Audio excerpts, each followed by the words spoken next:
Isle of Wight Radio. It's been 16 years now, and Damien was 16 when he disappeared. This anniversary must hang quite heavy on you.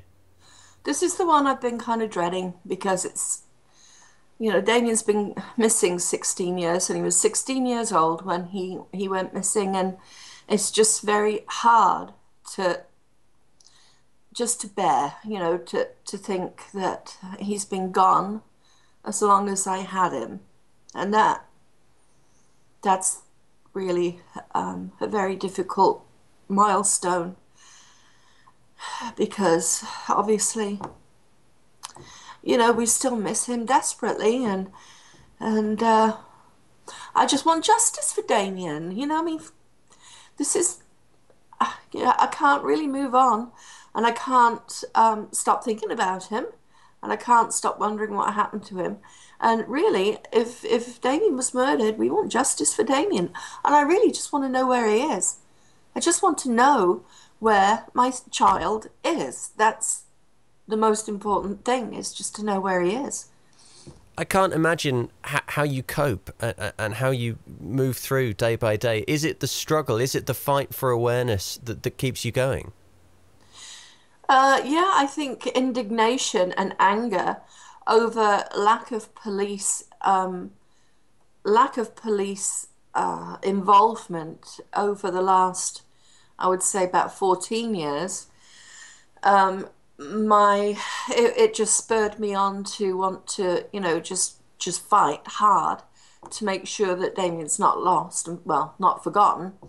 And now it seems like, the current SIO has managed to at least try to address a lot of issues that should have been addressed for the last 14 years.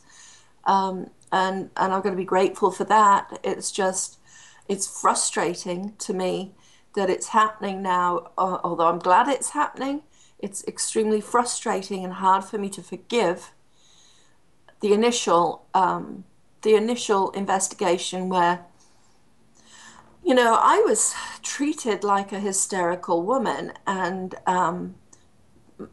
pretty much told that by the police, just to leave them alone and get on with what they were doing, which was nothing. And it was pretty shocking. And I'm angry about it. I can't not be angry about this, even though things are being done now, and I'm grateful for that. And I think police forces have maybe learned a few things over the last 16 years. Things should have been done, and so they're trying to do them now, and it's a bit late perhaps, but let's keep hoping that something will happen. And what are you hoping for now? Perhaps someone hearing this or seeing your website, you're hoping that someone's conscience comes to the fore and they come forward. Well, I'm hoping so, because at the time Damien went missing, obviously, a lot of people he knew, and in that social, group, they're all young. Maybe parents now, maybe can they look at their own child and wonder how it might be for them if something like this happened and their child just disappeared out of the blue. There's nothing funny going on. He was happy, and he was planning what he was going to do the next day and the next day, and he just went out to be with his friends in Cowes on a Saturday night.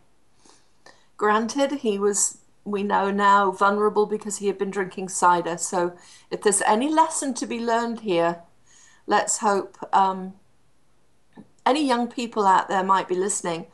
Just don't be on your own, and don't be drinking, don't get drunk, don't be taking drugs, don't be on your own, because you're vulnerable. And look what happened to Damien. If it could happen to Damien, it can happen to anyone. Valerie, thank you.